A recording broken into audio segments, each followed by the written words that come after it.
Everyone very very good morning Darshan नमस्ते। हामी यतिखेर फावा खोला वार्ड नम्बर 11 फुङलिङमा छौँ। यहाँको माहौल चाहिँ यस्तो रहेको छ है, हरियाली भएको छ। वैशाखको 4-5 गतेको रोडहरू बढाउने काम, अनिखेर त्यसपछि यो किवी के अरे साथी हो गुरु, किवी हो कि के हो? किवीको यहाँ चाहिँ बिरुवाहरू छ है। यतातिर हामी यो लाली खर्क भन्ने गाउँनेरि छौँ। यो यतातिर लाइन छोड्ने तयारी भइरहेछ। 11 KB को केन्द्रीय लाइन ल्याएको छैन यतातिर। यो छोड्नको लागि साइड भिजिट गर्दै यसो हेर्दै निरीक्षण गर्दै जाँदैछौँ। यो पारी देखिएको चाहिँ सिकैचा श्रीजङ्गा गाउँपालिका पर्छ। यो यता फुङलिङ भयो, बिचमा फावा खोला छ।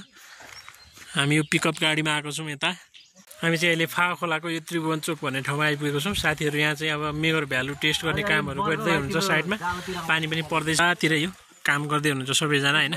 यसरी पानी परिरहेको अवस्था छ यो साइडमा। चट्ट लाएर कन्डिसन यस्तो छ यताको।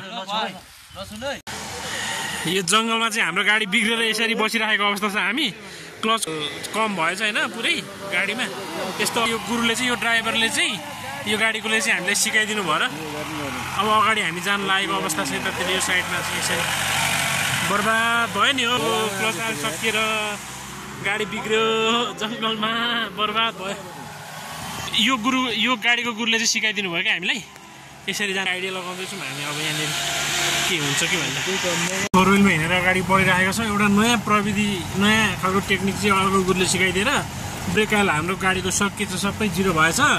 ब्रेक आयल होइन, क्लोज आयल चाहिँ सकिएछ। अनि यत्तिकै गइरहेको छौँ। गाडी एकदम स्लोमा हिँडेर 5-6 को स्पिडमा बिस्तारै गइरहेको छ। सोनाम निराश भएको छ पछाडि।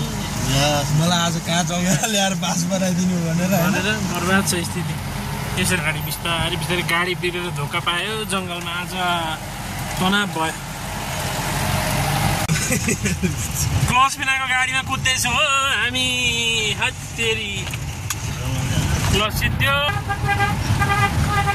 गियर चेन्ज हुँदैन। हिँड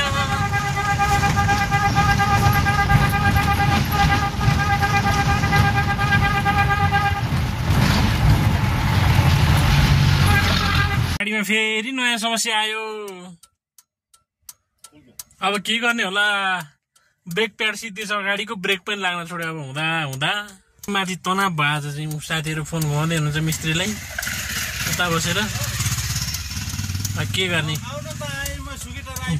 यता अर्को तनावमा बसिरहेछ उता। ल्याङ जिन्दगी भयो ल्याङ।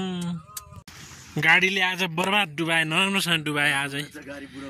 ए तनाव प्याड सुकेटार भन्दा मुनि आएपछि ब्रेक पनि लाग्दैन, ब्रेक प्याड पनि सकियो, आयल पनि सकियो, के सक्यो। भोक पनि लाग्यो, खाजा खाने होटल पनि छैन। तनाव भयो आज त बर्बाद। आज बिहान कसले मुख धोएन? मुख धोको तनावै तनाव भयो। के भयो आज त कसो यस्तरी माथिबाट सुकेटारको एयरपोर्ट भन्दा थोरै माथि यस्तो तनाव भएर बसिरहेको छौँ हामी त। यहाँ आएर चाहिँ हामी सुकेटारमा खाजा खाइयो, यो होटलमा खाजा खाइयो। गाडी अब यहाँ मिस्त्रीलाई बोलाएको छौँ हामीले, बनाउँदै हुनुहुन्छ उहाँले। अब खाजा खाएर चाहिँ हामी अब अगाडि बढ्छौँ। गाडी रमाइलो भयो। अब यस्तै भयो आजको चाहिँ पुरा होइन। 3 ठाउँ गाडी बिग्रेर तनावै तनाव भएर बल्ल बल्ल यहाँ आइपुगेर अब चाहिँ गाडी चाहिँ चट्ट कन्डिसन बन्ने भयो। आनन्दै भयो अब चाहिँ। यो ताप्लेजुङ नागरिक उड्डयन कार्यालय सुकेटार ताप्लेजुङ चाहिँ 2055 सालमा स्थापना भएको रहेछ। पर देखेको चाहिँ टावर हो होइन। यो साइड एयरपोर्ट छ सबै परदेखि उतासम्म। ट्विनटर प्लेन आउँछ यहाँ चाहिँ। अहिले टाइम 5:07। स्टोर गरेर आउनु भ्याउँछ? तरकारीहरू ल्याउनु पर्ला नि त। छ दही चाहिँ। ए गाडी बनाएर हामी चाहिँ अब अगाडि बढ्यौँ होइन। हाम्रो मिस्त्री साहब उता हुनुहुन्छ गुरु, अनिखेर सोनाम होइन पछाडि। चट्ट अब हामी सुकेटारबाट ओह्रालो झरिसकेको अवस्था छ। गाडी बल्ल बल्ल बनाएर चाहिँ अब हामी जान्छौँ फुङलिङ बजार तल।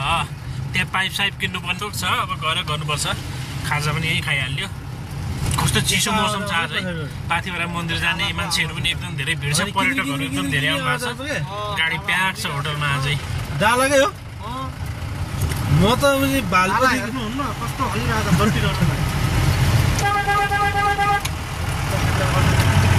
सुकेटार बजार क्रस गरेर झऱ्यो तल। अब हामी गाडी बिग्रेर जाम भयो सुकेटाको ओह्रालोमा यता